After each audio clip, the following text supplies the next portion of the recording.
Hello दोस्तों, नमस्कार। आप सभी लोगों का एक बार फिर से स्वागत है मेरे YouTube चैनल इन्वेस्ट विद अमन में। तो दोस्तों, वीडियो शुरू करने से पहले जरूर ये कहना चाहूंगा, वीडियो आप लोगों को पसंद आए तो उसे लाइक करें, शेयर करें एंड चैनल को सब्सक्राइब करना तो बिल्कुल भी ना भूलें। तो चलिए स्टार्ट कर लेते हैं इस वीडियो को। तो वीडियो में अंत तक जरूर बने रहे। एंड जैसा कि आप लोगों को पता ही है कि Q4 के रिजल्ट का जो सिलसिला है वो जारी है। एंड अभी तो स्टार्ट ही हुआ है, लगभग थोड़ी बहुत कंपनीज के ही नंबर आए हैं। एंड जैसे जैसे आगे बढ़ेंगे तो एक ही दिन में 10 10 15 15 20 20 25 25 कंपनियों के नंबर्स भी आएंगे। तो उस टाइम पे हर कंपनी को कवर करना थोड़ा मुश्किल रहेगा। एंड हम कोशिश करेंगे थोड़े इंटरेस्टिंग कंपनीज को ही यहाँ पे कवर करने की, उनके नंबर्स को कवर करने की, किस प्रकार के उनके नंबर रहे।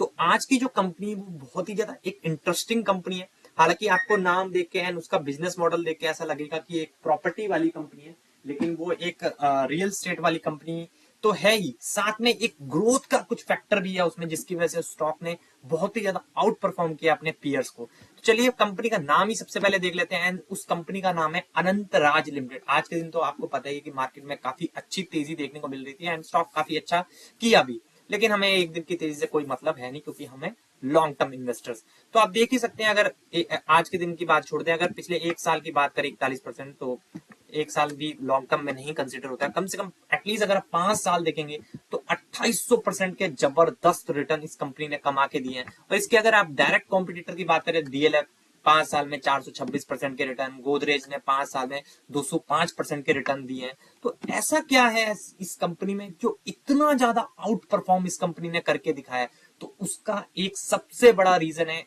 इस कंपनी ने अपने एक फ्यूचर ओरिएंटेड बिजनेस में एंट्री मारी थी, जिसका इनको भरपूर फायदा मिला है। और वो आप चार्ट देख के भी यहाँ पे जरूर समझ पा रहे होंगे। एंड उस बिजनेस को हम देख लेते हैं कि वो कौन सा बिजनेस है। सबसे पहले तो आप देख सकते हैं ये कहाँ कहाँ पे काम करते हैं। Residential, Anantraj state, commercial building भी ये बनाते हैं। उसके बाद हॉस्पिटलिटी एंड सबसे बड़ा जो ग्रोथ का फैक्टर यहाँ पे मिला है वो है data centre and cloud solution. जब से कंपनी ने इस सेगमेंट में एंट्री मारी है, आपको पता ही है एआई का एडोप्शन, ऑटोमेशन वगैरह, ये सब चीजों की वजह से data centre and cloud computing की कितनी ज्यादा डिमांड बढ़ चुकी है। इसी वजह से ये जो है स्टॉक ने बहुत ही ज्यादा आउट परफॉर्म किया, क्योंकि इसने एक ग्रोथ सेक्टर में जाके इन्वेस्टमेंट करना चालू किया, बिजनेस करना स्टार्ट किया, जिसकी वजह से एकदम बहुत ही ज्यादा ही तेज गति से ये स्टॉक भागा। और लगभग लगभग 5 साल में ही आप देख सकते हैं 2800% के रिटर्न इसने कमा के दिया। लेकिन हाँ, दूसरा कंसर्न ये भी है कि जब ऑलरेडी स्टॉक इतना बड़ा भाग चुका होता है तो थोड़ा सा वहां पर रिस्क तो जरूर बढ़ जाता है कि क्या वैल्यूएशन है, क्योंकि आमतौर पे ऐसे स्टॉक्स में वैल्यूएशन बहुत ही ज्यादा रिच हो जाते हैं। तो ये करेक्शन जरूर हुआ है, लेकिन ये कितना वैलिड है या नहीं है, या अभी भी ओवर प्राइस है, ये पता लगाना थोड़ा मुश्किल होता है। तो इसके लिए आपको रेगुलर स्टडी खुद से करना पड़ेगी। एंड नंबर्स पे आपको ज्यादा नजर रखनी है। अगर आप नंबर्स देखेंगे कि हर क्वार्टर ऑन क्वार्टर बढ़ते जा रहे हैं, अच्छा सा परफॉर्म कंपनी कर रही है, तो आप उसको अच्छे से डीप में स्टडी जरूर कर सकते हैं। तो चलिए सबसे पहले कंपनी के नंबर्स आज देख सकते हैं। आज ही के दिन आने वाले थे 21 अप्रैल के, एंड नंबर्स आ चुके हैं। ठीक है, लगभग 6 बजे के अराउंड नंबर आए थे। तो स्टडी कर लेते हैं नंबर्स किस प्रकार के रहे। तो मैंने यहाँ पे पीडीएफ डाउनलोड कर लिया है। तो सबसे पहले तो डिविडेंड का अनाउंसमेंट ही कंपनी ने कर रखा है, तो वही देख लेते हैं यहाँ पे लिखा है कि नहीं, कितने रुपए का डिविडेंड दिया। तो ठीक है, यहाँ पे तो अभी कहीं पे भी नहीं लिखा हुआ है। ठीक है, तो नीचे नीचे स्क्रॉल करते हुए चल लेते हैं हम, देख लेते हैं कि कहीं पे शायद डिविडेंड लिखा हो, पर यहाँ तो अभी तक तो कहीं नहीं लिखा हुआ। ठीक है, तो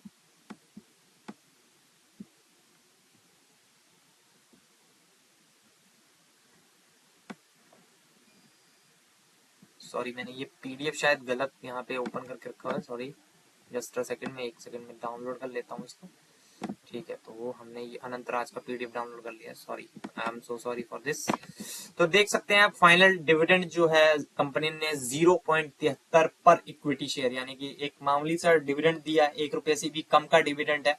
ठीक है, छोटी कंपनी है लेकिन डिविडेंड दे दिया, अच्छी बात है। लॉन्ग टर्म की जर्नी में ऐसी चीजें मिलती रहे तो कोई प्रॉब्लम होनी नहीं चाहिए। लेकिन हाँ, बोनस, बायबैक, स्प्लिट, डिविडेंड, इन चीजों को देख के अगर आप बिजनेस को देखे बिना और सिर्फ बोनस, बायबैक, स्प्लिट, जो साइड डिशेज होती हैं, इनको देख के अगर आप सिर्फ किसी स्टॉक में जंप कर रहे हैं तो वो कतई गलत बात होती है। अगर आप अच्छे स्टॉक में रहेंगे, bonus, buyback, split dividend, buyback, ये सब चीजें आपको ऑटोमेटिकली अच्छी कंपनी में मिलती रहती है। तो इनको देख के अभी कभी भी आपको ब्लाइंडली इन्वेस्ट नहीं करना चाहिए। तो चलिए सबसे पहले नंबर्स को देख लेते हैं। अनंतराज लिमिटेड, ठीक है, तो ये है मार्च 2025, दिसंबर 2024 एंड मार्च 2024। तो सबसे पहले तो इनकम की बात कर लेते हैं। टोटल इनकम है इस बार का 550 करोड़, करोड़ में है फिगर। 3 महीने पहले था 543 एंड एक साल पहले था 453। तो एक साल की ईयरली बेसिस पे देखा जाए तो काफी शानदार जंप है। क्वार्टरली में इसको फ्लैटिश ही इनकम कहूंगा, कोई ज्यादा जंप यहाँ पे देखने को नहीं मिल रही है। उसके बाद खर्चों की बात कर लेते हैं। इस बार के 409, 3 महीने पहले थे 412 एंड एक साल पहले थे 354। तो आप देख सकते हैं खर्चे भी उसी प्रोपोर्शन में बढ़े, लेकिन क्वार्टरली बेसिस पे खर्चों को काफी कंपनी ने कंट्रोल भी किया, जो कि बहुत ही अच्छी बात है। तो प्रॉफिट बिफोर टैक्स की बात कर लेते हैं। सारे ज्वाइंट वेंचर वगैरह सब है इसमें बिना टैक्स वाला, तो वो है इस बार का 140 करोड़। 3 महीने पहले था 131 करोड़ एंड एक साल पहले था 98 करोड़। तो कंपनी ने काफी शानदार यहाँ पे नंबर ईयरली बेसिस पे तो जरूर पोस्ट किया यहाँ पे, ठीक है। उसके बाद टैक्सेस वगैरह पे करने पड़ेंगे एंड टैक्सेस वगैरह पे करने के बाद कंपनी के हाथ में जो फाइनल प्रॉफिट आया, जो कंपनी के खाते में जाएगा सीधा, वो है इस बार का 118 करोड़। 3 महीने पहले था 110 करोड़ एंड एक साल पहले था 84 करोड़। तो ईयरली बेसिस पे बहुत ही शानदार परफॉर्मेंस जो है कंपनी ने करके दिया है एंड क्वार्टरली बेसिस पे थोड़ा सा फ्लैटिश यहाँ पे जरूर हुआ है, ठीक है। हालांकि फ्लैटिश अप ही है, जो कि अच्छी बात है, डाउन नहीं है। तो ईयरली भी हो या क्वार्टरली भी हो, अप है, लेकिन क्वार्टरली बहुत ज्यादा अप नहीं है, फ्लैटिश अप ही हम इसको बोलेंगे। लेकिन ईयरली काफी अच्छा परफॉर्मेंस कंपनी ने जरूर दिखाया है। उसका ईपीएस की बात कर लेते हैं। तो ईपीएस आप देख सकते हैं बेसिक इस बार का है 3.47। 3 महीने पहले था 3.23 एंड एक साल पहले था 2.39। तो ईयरली हो क्वार्टरली हो, ईपीएस में भी शानदार जंप देखने को मिल रही है। तो कुल मिला के मैं कहूं बहुत ही शानदार नंबर है ईयर ऑन ईयर बेसिस पे, लेकिन क्वार्टरली बेसिस में यहाँ पे थोड़ा सा डाउनफॉल तो नहीं है, थोड़ा सा अपटिक है, कोई बहुत ज्यादा सुपर डुपर नहीं है, क्योंकि ये एक छोटी कंपनी है। तो हम ये एक्सपेक्ट करते हैं कि क्वार्टर ऑन क्वार्टर भी नंबर ज्यादा बेहतरीन हो तो और भी ज्यादा मजा आए। लेकिन ठीक है, फ्लैटिश अप ही है, कोई बहुत ज्यादा जबरदस्त नंबर देखने को यहाँ पे क्वार्टरली बेसिस पे तो नहीं मिले, लेकिन ईयरली परफॉर्मेंस काफी शानदार मुझे यहाँ पे देखने को लग रहा है, ठीक है। तो ये तो थे नंबर्स, हमने शॉर्ट में नंबर देख लिए हैं।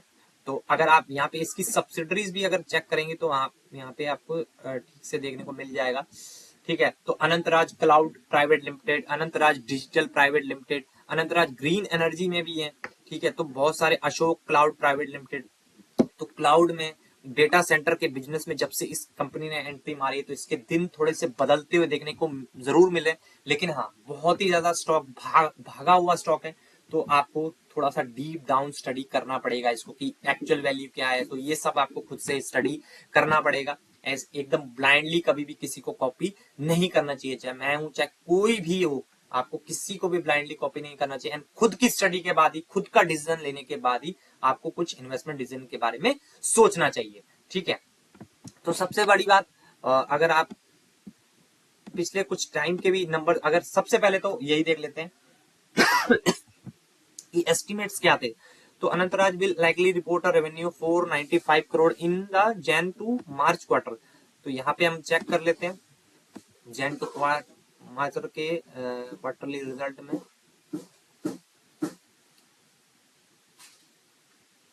तो रेवेन्यू का अनुमान लगाया था कितना, यहाँ पे 495 करोड़, यानी कि लगभग 500 करोड़ से भी कम, लेकिन यहाँ पे आया है 550 करोड़, जो कि अच्छी बात है, ठीक है। उसके बाद प्रॉफिट की बात करें तो कंपनी का प्रॉफिट की उम्मीद जो थी नेट प्रोजेक्टेड, वो 133 करोड़ का ब्लूमबर्ग ने एस्टिमेट किया था, लेकिन यहाँ पे आया है,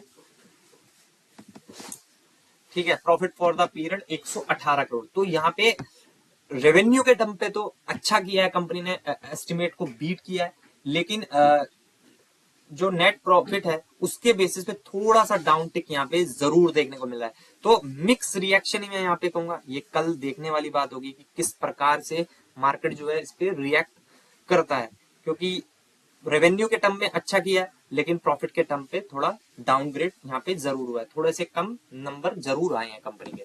तो उसके बाद कंपनी का थोड़े बहुत नॉर्मल सी चीजें भी देख लेते हैं, बेसिक चीजें। 16,000 करोड़ की कंपनी है, यानी कि स्मॉल मिड कैप टाइप की कंपनी है, तो इसमें वॉलेटिलिटी भी उसी प्रकार की होगी।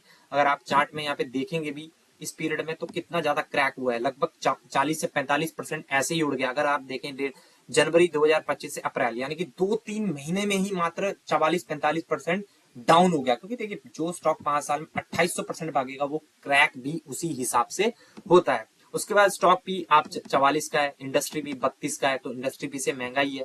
ठीक है, पैक रेशो 1 के कम है, प्राइस टू बुक के हिसाब से भी थोड़ा सा महंगा जरूर देखने को मिल रहा है। ठीक है, या आप देख सकते हैं आईटी पार्क वगैरह सब, इन सब चीजों में एंड डेटा सेंटर में तो ये अभी आए हैं। पी रेशो की बात करें तो 5 साल का मीडियन पी जो है इसका 46 का है, हालांकि अपने मीडियन पी के आसपास ही ये ट्रेड कर रहा है। 3 साल के हिसाब से बात करें तो 42 का है, तो उसी के आसपास ही है। तो ये सब चीजें तो आपको डीपली स्टडी करनी पड़ेगी। प्रोज की बात करें, कंपनी हैज रिड्यूस्ड डेट, तो अच्छी बात है, कंपनी ने अपना कर्जा कम किया है। Company is expected to give good quarter, तो अच्छी बात है। Company has deliver good profit growth of 45.4 CAGR over last 5 year, तो ये भी अच्छी बात है। कॉन्स की बुरी चीजें क्या है, stock is trading at 4.41 times it's book value, तो काफी महंगे पे ट्रेड कर रहा है। Company has a low return on equity of 5.42 over last 3 years. Promoter holding has decrease over last 3 years, तो ये भी थोड़ा सा नेगेटिव पॉइंट जरूर है। ठीक है, लेकिन अगर आप क्वार्टरली नंबर्स पिछले कुछ टाइम के देखें, ऊपर मार्जिन भी इस कंपनी के काफी शानदार है, 20-25% के आसपास के मार्जिन है। दिसंबर में तो 25% के आए थे। ठीक है, अगर आप 3-4 ईयरली बेसिस पे अगर आप देख लेते हैं 3-4-5 साल के नंबर, तो 24 करोड़, फिर 9 करोड़, फिर 53, फिर 149, फिर 271, आप देख रहे हैं कितने शानदार यहाँ पे नंबर देखने को मिल रहे हैं। एंड सेल्स ग्रोथ की भी बात करें तो देख सकते हैं 85%, 107, हालांकि पहले नेगेटिव में था, उसके बाद 85, 107, 55, तो आप देख सकते हैं सेल्स ग्रोथ भी आप देख सकते हैं पिछले 5 साल की 34%, 3 साल की तो 81%, एंड प्रॉफिट ग्रोथ देख सकते हैं 3 साल का 213% का प्रॉफिट ग्रोथ हुआ है। ठीक है, स्टॉक 101%, 118%, तो शानदार परफॉर्मेंस कंपनी दी है। शेयर होल्डिंग पैटर्न भी देखें तो मार्च का अपडेट हो गया, अच्छी चीज है, और भी अपडेशन मिलेंगे। तो प्रमोटर का स्टेक तो हल्का सा यहाँ पे इंक्रीज भी किया है, तो ये भी एक पॉजिटिव साइन जरूर है। हालांकि आपको लगेगा कि ये 0.1 का 160 हुआ है, लेकिन इसमें लाखों करोड़ों के शेयर्स खरीदे और बेचे जाते हैं, ये आपको ध्यान में होना चाहिए। उसके बाद एफआईएस की बात करें तो एफआईएस ने यहाँ पे थोड़ी सी बिकवाली करी है, डीआईएस ने भी यहाँ पे थोड़ी सी बिकवाली करी है, एंड पब्लिक ने यहाँ पे हल्की सी यहाँ पे खरीदारी जरूर करी है। ठीक है, तो कुल मिला के आप देख सकते हैं मिक्स नंबर मुझे तो यहाँ पे देखने को मिल रहे हैं। कोई बहुत ज्यादा एनर्जेटिक भी नहीं एंड बहुत ज्यादा खराब नंबर्स भी नहीं है, लेकिन हाँ, तो जिस हिसाब से स्टॉक भागा था, तो क्या इस तरह के नंबर एक्सपेक्ट जो है, इस तरह के नंबर जो है मार्केट एक्सेप्ट करेगा या नहीं, वो तो हमें कल के दिन ही पता लगेगा। क्योंकि मार्केट खत्म होने के बाद इसके नंबर आए, तो असली रिएक्शन कल ही पता लगेगा कि मार्केट को ये नंबर पसंद आए या नहीं। तो ठीक है, इस वीडियो में जितनी भी इंपॉर्टेंट बातें थी हमने कवर कर लिया। अगर आपको वीडियो ये पसंद आया हो तो उसे लाइक कर देना, एंड दोस्तों के साथ शेयर करना बिल्कुल ना भूलना। एंड वीडियो को एंड करने से पहले हमेशा की तरह डिस्क्लेमर देना चाहूंगा कि ये किसी तरह का कोई बाय, सेल या होल्ड का रिकमेंडेशन बिल्कुल भी नहीं है। आपको ये सब चीज जो है अपने फाइनेंशियल एडवाइजर से कंसल्ट करने के बाद ही करनी चाहिए, क्योंकि मैं एक सेबी रजिस्टर्ड फाइनेंशियल एडवाइजर नहीं हूं। आपको अपनी स्टडी हमेशा खुद की करनी चाहिए, उसके बाद ही किसी भी स्टॉक में इन्वेस्ट करना है या नहीं, ये आपका खुद का डिसीजन होना चाहिए। तो चलिए मिलते हैं नेक्स्ट वीडियो में, तब तक के लिए बाय बाय।